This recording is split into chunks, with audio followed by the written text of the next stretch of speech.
Hello, everyone, and thank you for joining us today on PoliWine, where we like to take a deep dive into stories pulled from the media and have a fun time while breaking it down. I'm Jillian, and let's get into it. We were off for a few days over the holiday and a little bit of summertime fun, but we are back, and thank you for your patience while we were off and coming back to join the fun. So let's get into it, shall we? Let's work our way over to hard hit Texas. That is still reeling, trying to recover and dig their way out of the catastrophic flash floods that hit over the holiday weekend. Just massive scale of devastation. When you see the aerial footage and how widespread it is, and just the amount of debris and how many things have just been completely wiped away and piled up on top of each other. It is going to take the search teams such a long time just to gently and tenderly work their way through the layers and layers of mud and debris that have piled up on top of each other, and just to go through it with such a fine skill and care so they do not miss anything or anyone. As of last count, the death toll from this flash flood is around 132, and the number of those still missing is over 160. So sad for those who are affected. I am so sorry. My heart goes out to you. And for the first responders, thank you for everything you do and your tireless effort to help rescue, recover, and now in search efforts. So, I mean, it is an undertaking that on such a scale I can't even imagine. So it is going to be a very long project. So please just give as much support that you can to those in the search team. It is going to be a massive project, and the numbers could still grow. We still truly don't know how many are still missing. There's campgrounds, there's tents, there's RVs, and for those camps with small kids that were hit, just absolutely crushing for those parents that drop their kids off at camp in that area, and especially at Camp Mystic that was hit so hard. Oh my gosh, the pain that they must be going through just to kiss their kids and hug them and send them off for such a joyous time, and to know that that's the last time that they would ever hug or kiss or see their children again is just absolutely gut-wrenching. And I am so sorry, but it is just such a sad situation. And we are seeing it seems like these natural disasters on a big scale are happening more frequently. So it is something to be said about emergency preparedness, emergency plan, and how do we have our first responders trained, and also what is in plan and action to help when these things happen, like FEMA. And so these things matter. And it all comes down to local government, state, and federal government. And not only did we have that, we also have wildfires raging near the Grand Canyon. We also had other flash floods that hit New Mexico, which killed 3. So there's a lot happening in just the last week alone. And we're only halfway through the summer. So please, please have all notifications set up on your phone for the weather service and anything that may come up if you're traveling, in your home. Just have a preparedness for any emergency if you can. So better safe than sorry, but just some things are unavoidable. But if you can have some type of emergency action plan ready to go if needed. As we're talking about these emergency action plans on the state and federal level, well, there is a lot of turmoil happening in DC right now. And we have the tariffs. Are they going to take action on August 1st?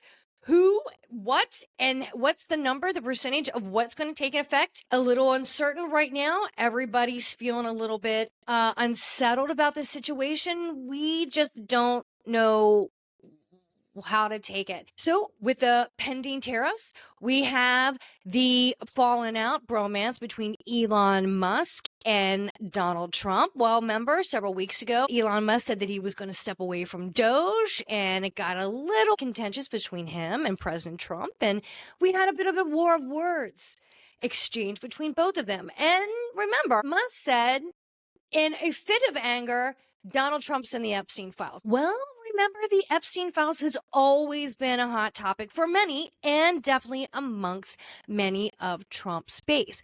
That is a little bit more fuel thrown on the fire of everybody who has just been waiting for these files to be released. What could be in the Epstein files that is so important to so many of us? Well, I'm sure there's a lot of names on there that are high profile and of power. We all want to know that. Is there anything that's a little shady? I mean, you're telling us you have flight logs, you have client lists, you have videos and pictures and all this that's out there. Why are you suddenly now saying there's nothing? You've been building it up. And so several people in your administration say, I have it sitting on my desk to review. And there's a lot of damning information in there. There's something there. There's definitely something there. And now, when it's time that you can release the file, suddenly, well, there's nothing there, nothing to be seen. Oh, did we say that there were some names of importance on there? Oh, we take that back. It's very suspicious, and now people are pissed. A lot of people in his base are pissed. You said you were going to release it. We want to know. And a lot of times why these conspiracy theories get so much traction is because there's people and power and there's cover up. That's really what it is. It's money, it's power, it's cover up. And the people are sick of that. So we want to know, is there something there? And you tell us there's something there. You're like keeping us on the line. And now, oh, there's nothing. And case closed. So now Trump said after it's closed, now, if there's anything that can be released, we can release some. If the Attorney General chooses to release some, we can release some. So who knows? Are we going to get a little bit? Are we going to get something, or are we going to get nothing? These are the questions we have now. But a fair amount of people in his base are still pissed. They're like, it's not enough. You're not giving us the answers, and we want more. And you made us a promise. We believed you, and now you're falling short on that promise. So now we don't know what to believe. And we feel cheated and lied to. And this is what I have heard from some individuals that I have chatted with. This is some of the things that I've heard people on social media saying. I have heard this in interviews from those who are upset because they want something. I think this could be a scandal for him. Every presidency has a scandal that they just can't shake. And is this going to be Trump's? I think that's a terrible smear that he's going to have a hard time erasing. But are the war of words going to continue? Musk has even come out saying that he wanted to start his own political party, the America Party. Will that happen? Is the feud going to continue? It's interesting to watch. It's sad to watch these two grown men kind of go at it on such a global stage, but we're all kind of sitting back watching this feud happen. You know, it's sad when bromances fall apart, but this one definitely has in an epic fashion, and we're all watching as you guys just put all your dirty laundry out there on X and Truth Social, and the rest of us all are kind of taking it in and scratching our head at the same time going, what is happening? But here we are, and the fight continues. And speaking of fight, did you happen to catch the Taylor Serrano fight on Netflix this past weekend? Incredible fight. 4 fights total leading up to the main event, which is the Taylor Serrano fight. The women in these fights, you are incredible athletes, all of the matches were really good. The final match, which was the headliner, which was the Taylor Serrano fight, unbelievable. Unbelievable. Third time they met again in the ring to a fight to the finish. It was jam packed. It was full on action. It was all the way down till the end. Just incredible. Powerhouse fight, punch after punch, and till an unanimous call that yet again, Katie Taylor won. It was unbelievable. Unbelievable. Such a close fight. And I got to tell you, I have a hard time watching boxing. But when you have true excellence at a sport like that, and women, you are true professionals and just amazing athletes at your craft. Just amazing. And to see a huge event like that, and it's all women, something to be said. It is truly a moment in sports. And I have to say, I was here for it. I loved it. And Netflix, let me give it to you. You didn't have any of the lag time and the delay issues that you had during the Jake Paul Mike Tyson fight. There was a lot of delays there. This one went off without a hitch, but I got to tell you, Netflix, you really, really bring the fun. You bring the concert portion to it. You bring the fight. You bring it all. I loved it. I love that you had the national anthem for both Ireland and Puerto Rico. You had singers performing while you were kind of announcing each athlete. Super, super cool. The ring announcer, awesome. That guy was really great. I enjoyed watching him. All in all, I think great turnout, great performance. I loved it. And if you do another one, and I hope you do, the numbers were there. 6 million people tuned in to watch this fight. 4.2 million in the US alone. So huge numbers, huge. And I hope they have another one. These two women, the drive that they have and the love of the sport, phenomenal. Just absolutely incredible to watch. I loved every moment. Some of it I was watching through my hand like this, but just truly incredible fight. Well done, ladies, and good job, Netflix. Really, really good. Speaking of battles all the way to the end, we just had the Love Island USA finale. Huge turnout. There were a lot of viewing parties in bars. I saw one in Vegas from the pools. Huge turnout. Ariana Madix, our Bravo girl, former Vanderpump Rules. It is so good to see you doing so well. You are killing it. You look amazing. Your abs, fantastic. You look great. And what a turnout. Going all the way to the end, it was Brian and Amaya were the winners that took it all the way. Congratulations to you. Another great season. Season 7, finale, Love Island USA. If you haven't caught it, catch it now. It's on Peacock. So let's work our way over to Bravo to another finale. Well, we just had the Housewives of Atlanta finale. We were waiting for this pressured volcano to explode with this drama of who is Marcus and what does he know against Angela's husband, Charles, and fell flat. Well, are we going to get more information in part 1 of the reunion? First of all, ladies, you all look beautiful. There's a lot of body glitter happening here. Beautiful. Portia, your makeup, you look gorgeous. You have this whole Wonder Woman kind of bustier thing, have a corset going on. You fill it out well. You look gorgeous. But your makeup your skin looked flawless, just beautiful, beautiful. All the girls look nice. It was fun to watch Drew kind of just sit back and not have to, just take all the hits like she does in a lot of the other reunions in the seasons past.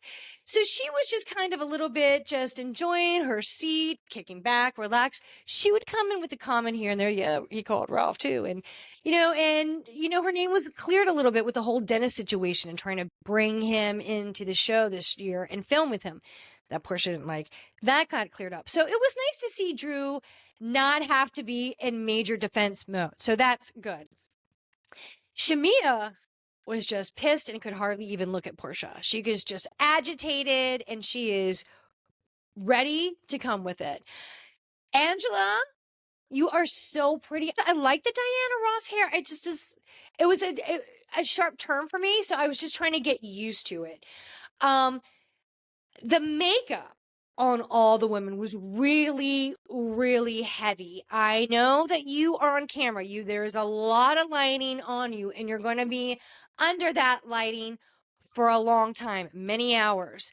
But it was really thick, really thick. And like I said, the body glitter was just everywhere. I can imagine what that furniture looked like when the women got up. I'm sure there were probably a lot of lotion marks because their legs were glistening, and I'm sure there was a lot of a nice greasy kind of lotion to give it that glow. Everybody looked great, but the body glitter, I'm sure when they got off that furniture, it was lotion and body glitter and who knows what else. But they all look gorgeous. Nothing really happened in the reunion, in part one of the reunion. Nothing at all. We found out the Brit's not there. Nobody cares. She didn't show up. You lost your peach. Sorry, Brit. You brought nothing to this season. Anyway, we got a little bit more into what Angela is so pissed off at Phaedra. And I have to tell you, it still feels like you're reaching, Angela. Like when you whipped out the folder, we're like, oh, like she's coming with she's coming with the receipt. She's coming with the proof. Really not.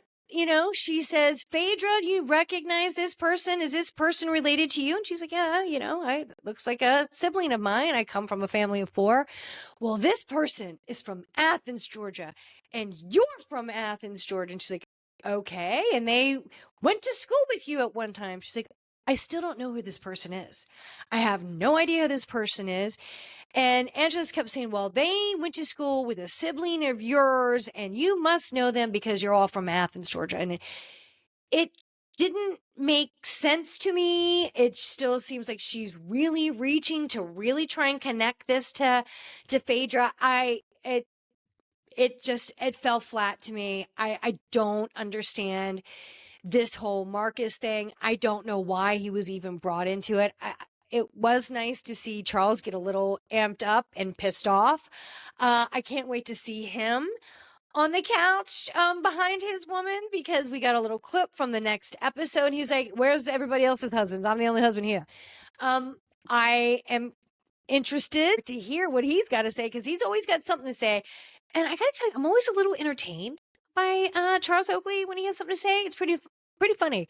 I'm ready. I'm always ready. I don't need to get ready because I am ready.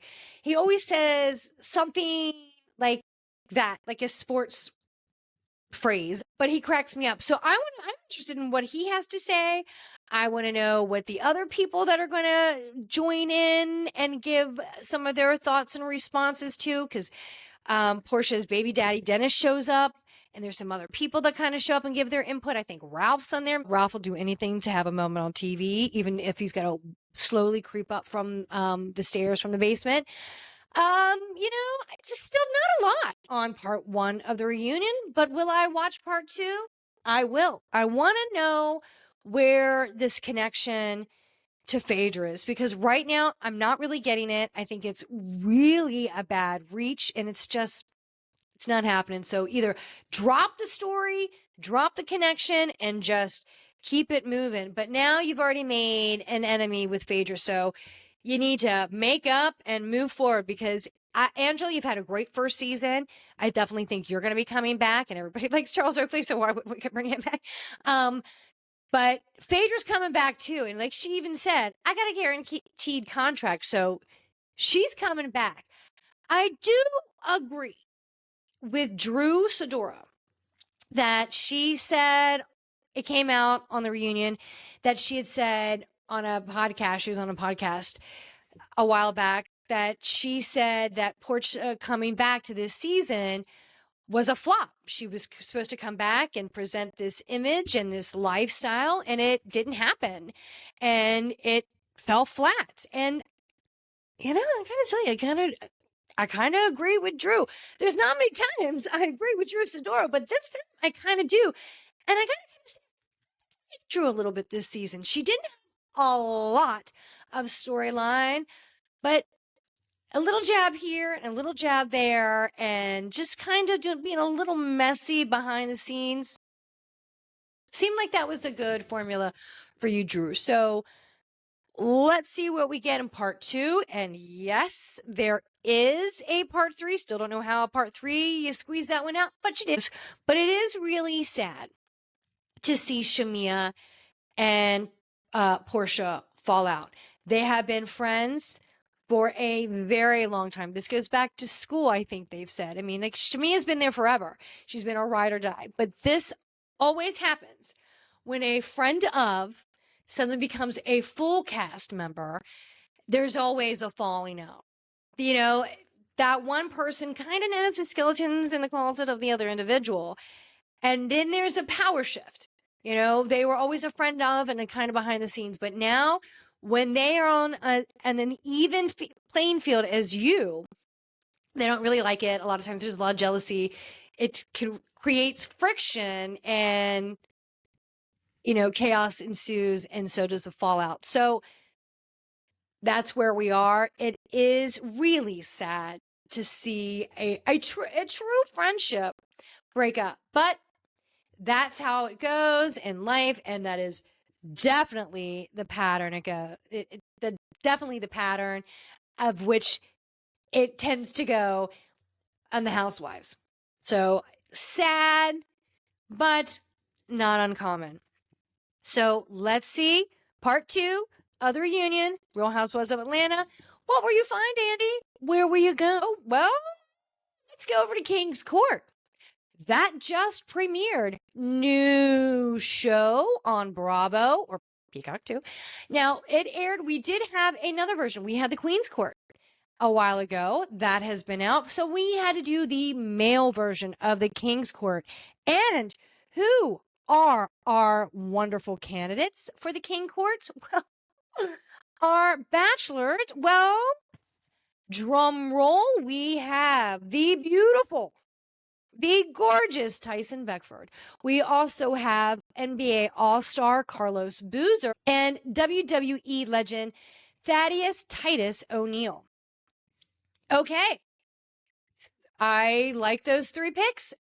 Excellent. To whoever did the casting and chose those 3, thank you. 3 beautiful men, very well-respected, successful, and they are bringing the story. They are bringing opinions, and I like it. I like it a lot. The girls, beautiful, gorgeous.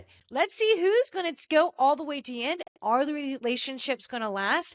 I like that Bravo is kind of doing a kind of spin-off of these love shows. We had the Love Hotel. Now we have King's Court. We just had Love Island, although that's Peacock, still in the family. All really good. Watch King's Court on Bravo.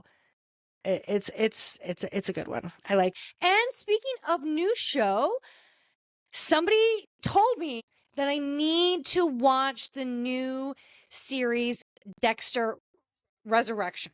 Okay? I did not watch any of the other Dexter series. I know it had a cult-like following. It was huge. I knew people that had watched it all the other seasons, and they had always said, you're going to watch it, you're going to love it, you're going to love it. I don't really I told you, I don't even like boxing. I don't like blood. I don't like the horror stuff. I don't like any of that stuff. But I do like that serial killer mind. I do kind of like that investigation, that hunt, and that kind of thing. So they're like, you're going to like it. You're going to watch it. You're going to watch it. This new season's got a huge cast, a lot of A-listers.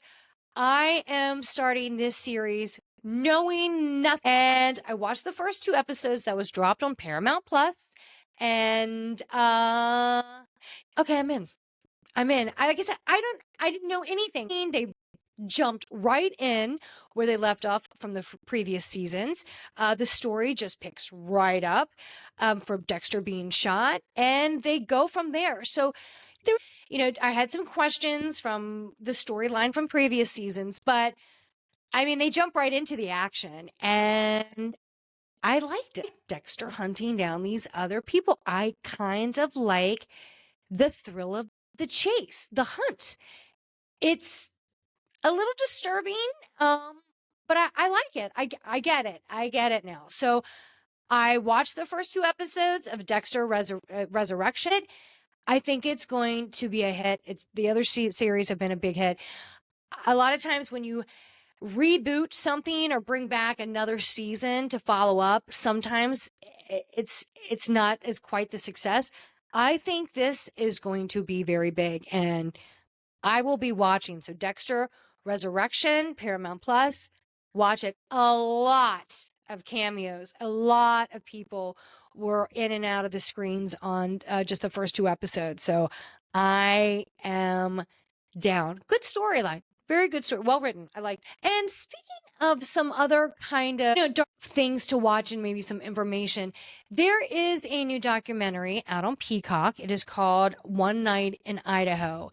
And it is about the Idaho college murders.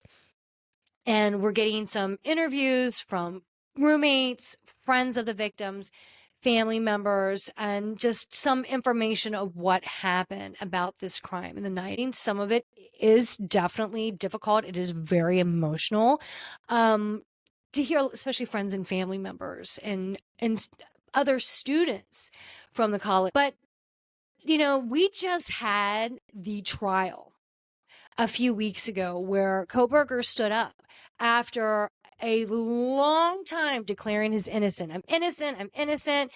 And his defense team declaring his innocence. And he stood up in front of the judge, changed his plea to guilty on all counts, and admitted to the murders of all 4 victims, and also agreed to not appeal any decision that was made. So this is pretty recent. Again, it was still shocking to see him stand and to hear his voice say, yes, do you admit to killing this victim, this victim? The judge named each victim individually. Do you admit to killing them?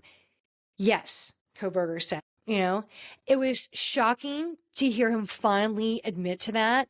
It must have been so painful for the families, but hopefully now that we can move forward. He will be sentenced at another time, but yeah, he's now pled guilty. But this documentary really kind of breaks everything down, and I think we are all very curious about what happened. We did not get a trial like we had with the recent Karen Reed retrial in Massachusetts. We also had the Diddy trial that just ended in New York. So we got a lot of information. Since we did not get a trial, we did not get any information out that I think that the public wanted to hear about this case. We didn't get anything. We got a little bit that came out in through the media, through the news. That's really it. And I think everybody just has so many questions about this horrific crime. So I think this documentary gives us it is such a tragedy. I don't know if he'll ever come out and do an interview, but I think everybody still wants to know why when you see the pictures of those beautiful 4 kids. And they were adults, but they were college. They were still kids. And just awful. And if we stay in the world of documentaries, let's work our way over to HBO Max. Later this week on Friday, there will be a documentary that drops about Billy Joel, and it's called And So It Goes. Talk about his music, his career, his life, his passion. all that. Now, Billy Joel has just recently been in the news. He just came out as he canceled his tour because he was diagnosed with a rare disease, hydrocephalus. And I have talked about in the past as somebody who is directly affected by a loved one that suffers from the condition of hydrocephalus. My heart goes to you and your family. It is something that I'm sure will take some time to process. It is a heavy loaded it is a heavy loaded diagnosis, that's for sure. It will alter your lifestyle. It will alter, your daily activity and function. It will affect everything in your life, every aspect of your life. And with him just recently having to actually cancel his tour because of this recent diagnosis, it'll be nice to see this documentary come out and just explore and celebrate this gift that of a man, but this gift that he has given us for all these decades. And Billy, as you're just navigating your way through this recent diagnosis, I hope that you are still able to love and create your music and hopefully one day put it out there. Maybe you won't be able to tour, but maybe you can do like a private concert or still release music on your own terms, however you can. One with hydrocephalus, it's day by day. You're going to have a good day, you're going to have a bad day, but I hope on your good days, you're able to still embrace what makes you happy and still give us the world what it makes all of us happy, and that is your gift of music and your talent. So Billy Joel, I've always been a fan. I love your music. I will be watching your documentary. I am cheering you on, and your family. I'm here to support you. So is the entire hydrocephalus community behind you. This is a complicated and rare disease that has no cure. Some treatments, but as of now, there's no cure. And it is life altering. And I hope that you can get back onto your road to recovery, feeling better, and live your best life. I hope that with this diagnosis and you being a high profile celebrity, I hope that you can also bring recognition to this rare disease, and that will hopefully in turn bring in money, and that will turn to research, because we definitely need this research for this rare disease. July is Parathyroid Awareness Month, and I had hyperparathyroidism and hypercalcemia. I actually had a transoral parathyroidectomy a while ago. And the transoral approach is where the surgeon goes in through the lip, down the neck through the fascia, and removes whatever affected area that needs removal. And I have to tell you, I had a fantastic surgeon, a great care team. The surgery went well, recovery was easy, and I feel so much better. In hindsight, I did not know how truly awful I felt. And this was all discovered during my annual physical through my regular blood screen. It's just a nice little reminder to stay in tune with your body, take care of your overall wellness, get yourself checked. And if you have any concerns or just something's just not kind of feeling right, please go get yourself checked. It's all worth it at the end of the day. And always just be good to yourself. Well, that's it for us today on PoliWine. Thank you so much for joining us. Please follow us at PoliWine Time on Instagram, and please follow PoliWine wherever you get your podcasts. Thank you so much and have a great day.